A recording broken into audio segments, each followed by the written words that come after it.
नमस्कार। Chanakya IAS academy के daily current affair session में आपका स्वागत है।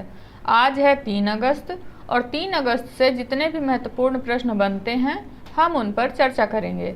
हमारा आज का पहला प्रश्न है, उपन्यास वेस्टर्न लेन 2023 के लिए किस भारतीय मूल की लेखिका को बुकर पुरस्कार 2023 के लिए नामित किया गया है? चेतना मारू, अरुंधति रॉय, चित्रा मृदुगल या नासिरा शर्मा?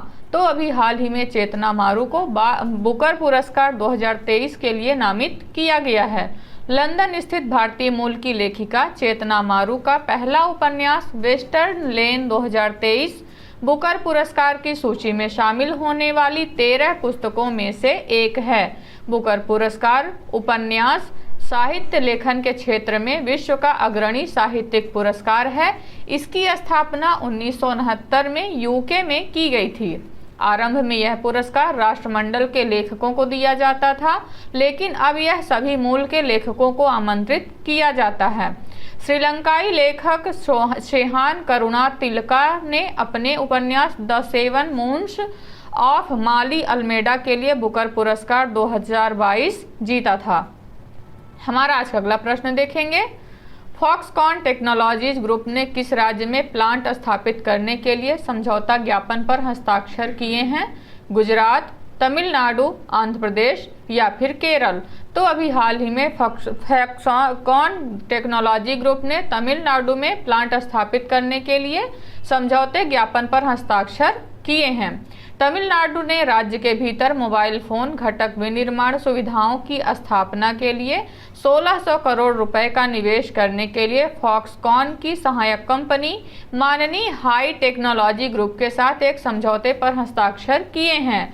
फॉक्सकॉन, जिसे माननीय high precision industry company limited के नाम से भी जाना जाता है, सबसे बड़ी वैश्विक इलेक्ट्रॉनिक्स विनिर्माण कंपनी होने का गौरव रखती है।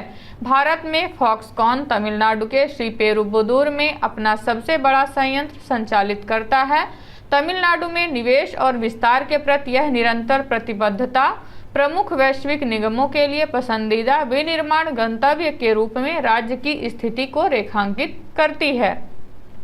हमारा आज का अगला प्रश्न देखेंगे, हाल ही में बाघ गणना के अनुसार सबसे ज्यादा बाघ किस राज्य में हैं?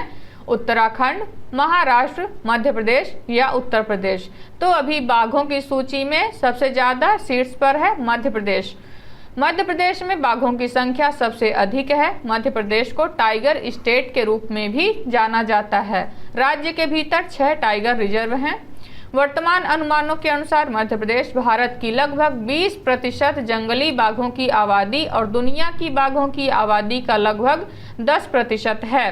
देश में बाघों की लुप्तप्राय प्रजातियों को बचाने के लिए भारत सरकार द्वारा वर्ष 1973 में प्रोजेक्ट टाइगर लॉन्च किया गया था।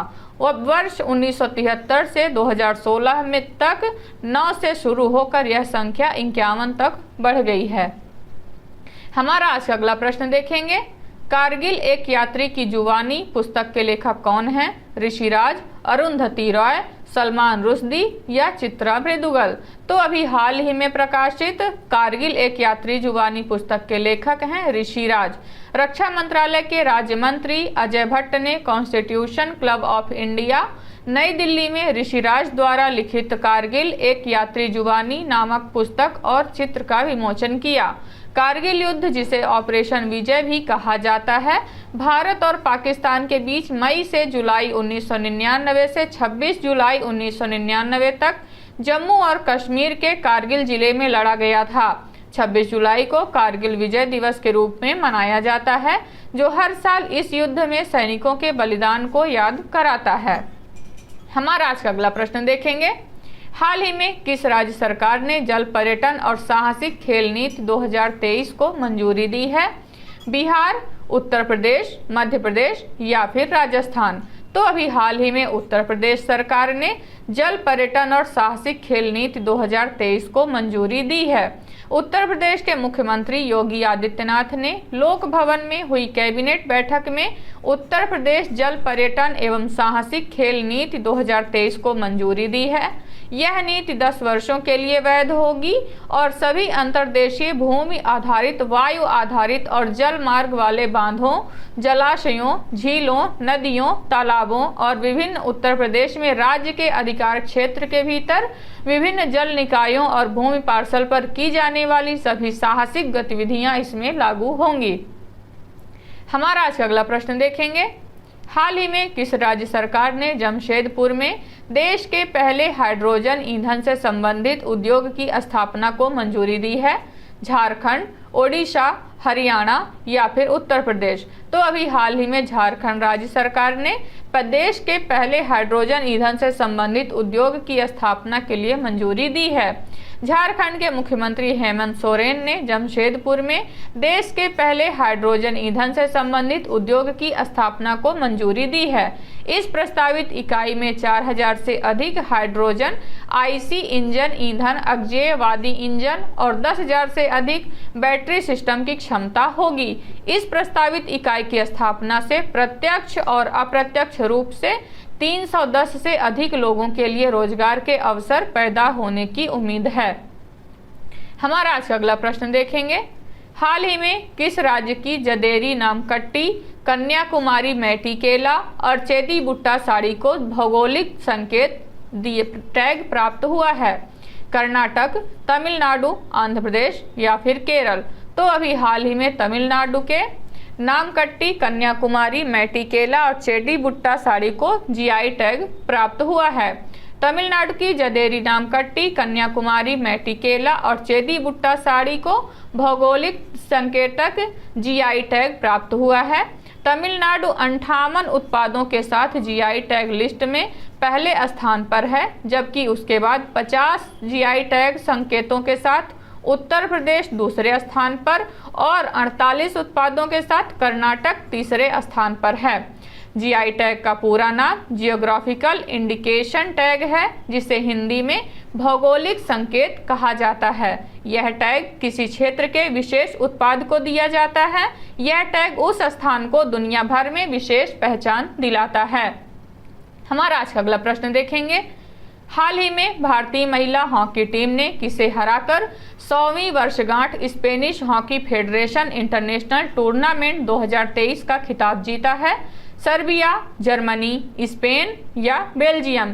तो अभी हाल ही में भारतीय महिला हॉकी टीम ने स्पेन को हराकर इंटरनेशनल हॉकी फेडरेशन टूर्नामेंट 2023 का खिताब जीता है। भारतीय महिला हॉकी टीम ने स्पेन को 3-0 से हराकर 100वीं वर्षगांठ Spanish hockey federation international tournament 2023 का खिताब जीता है। यह टूर्नामेंट स्पेनिश हॉकी महासंघ की 100वीं वर्षगांठ के अवसर पर आयोजित किया गया था। इस मैच के 22वें मिनट में वंदना कटारिया, 48वें मिनट में मोनिका और 58वें मिनट में उदिता ने गोल कर टीम को टूर्नामेंट में अजेय बनाया। हमारा आज का अगला प्रश्न देखेंगे। निम्नलिखित में से किस देश में दक्षिण एशिया का पहला सेंटर फॉर स्पीशीज सर्वाइवल स्थापित किया जाएगा? भारत, नेपाल, इंडोनेशिया या फिर श्रीलंका? तो अभी हाल ही में घोषित यह भारत में दक्षिण एशिया का पहला सेंटर फॉर स्पीशीज सर्वाइवल स्थापित किया जाएगा। दक्षिण एशिया में पहला centre for species survival Bharat में स्थापित किया जाएगा। इसे IUCN प्रजाति अस्तित्व आयोग, भारतीय वन्यजीव ट्रस्ट के सहयोग से दक्षिण एशिया में पहला सेंटर फॉर स्पीशीज सर्वाइवल स्थापित करेगा। यह दुनिया में सेंटर फॉर स्पीशीज सर्वाइवल का 10वां और दक्षिण एशिया में अपनी तरह का पहला केंद्र होगा। इस सहयोगात्मक प्रयास का मुख्य उद्देश्य वन्यजीव विशेषज्ञों और विशेषज्ञ समूहों द्वारा संरक्षण प्रयासों को बढ़ाना और भारत की समृद्ध जैव विविधता की रक्षा करना है। हमारा आज का अगला प्रश्न देखेंगे। हाल ही में किस केंद्रीय मंत्री ने उल्लास नव भारत साक्षरता कार्यक्रम के मोबाइल ऐप को लॉन्च किया है? धर्मेंद्र प्रधान, अमित शाह, सर्बानंद सोनोवाल या इनमें से कोई नहीं? तो अभी हाल ही में धर्मेंद्र प्रधान द्वारा उल्लास नव भारत साक्षरता कार्यक्रम मोबाइल ऐप लॉन्च किया गया है। केंद्रीय शिक्षा मंत्री धर्मेंद्र प्रधान ने दिल्ली में उल्लास नव भारत साक्षरता कार्यक्रम के लोगो, स्लोगन और मोबाइल एप्लीकेशन का शुभारंभ किया। उल्लास यानी understanding life long learning for all in society पहल बुनियादी साक्षरता को मजबूत करने के लिए शुरू किया गया है। तो ये रहे आज के हमारे कुछ महत्वपूर्ण प्रश्न। आशा करते हैं चाणक्य आईएएस एकेडमी द्वारा चलाया जा रहा करंट अफेयर सेशन आपको पसंद आ रहा होगा। हमारे ऐसे और भी कंटेंट से जुड़ने के लिए चैनल को सब्सक्राइब करें और बेल आइकन दबाना ना भूलें। धन्यवाद।